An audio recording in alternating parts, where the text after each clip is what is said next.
最近外网掀起一股华裔移民吐槽热，美国华裔二代们集体晒出父母当年的神操作，剧情之魔幻让人直呼编剧都不敢这么写。几十年前，一批华人像被施了魔法一样奔赴大洋的彼岸，坚信美国遍地是黄金。可如今他们的回忆比太平洋的海水还要汹涌。有位父亲深夜给女儿发消息，早知道中国发展成今天这个样子，打死我也不来这儿。当女儿得知父母当年竟然是卖掉了上海的房子，才好不容易凑齐了移民的费用，那一刻她内心的绝望简直难以言表，仿佛世界都崩溃了。这些在美国土生土长的华裔被称为香蕉人，外表是黄皮肤，内心却是完完全全的西方人思维。他们既无法融入白人的圈子，又被中国文化边缘化。他像是被抛弃的美国人，从小就在别人异样的眼光中长大，在学校被欺凌，在工作中被忽略，在社会被边缘化，让他们一直活在憋屈中，想努力融入白人的社会，但是白人却从不拿你当自己人。久而久之，他们将所遭受的这些不公归咎于自己的肤色，甚至迁怒于中国。有些人更是极端，达到了逢中必黑的程度，尤其是当看到中国发展如今如此的迅猛，强大之势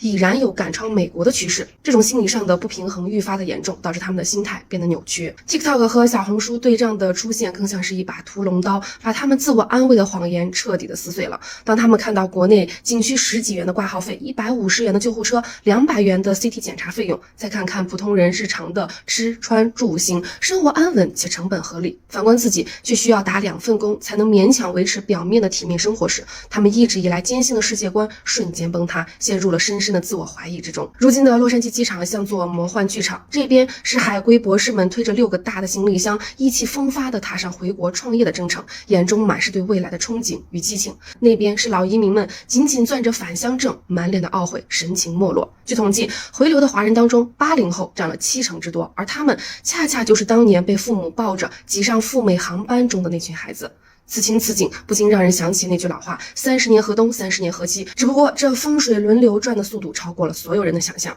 网友们评论，他们的父辈就像是贪吃的傻鸟，被塑料果子吸引走，回头发现自家的果树却结满了金果子。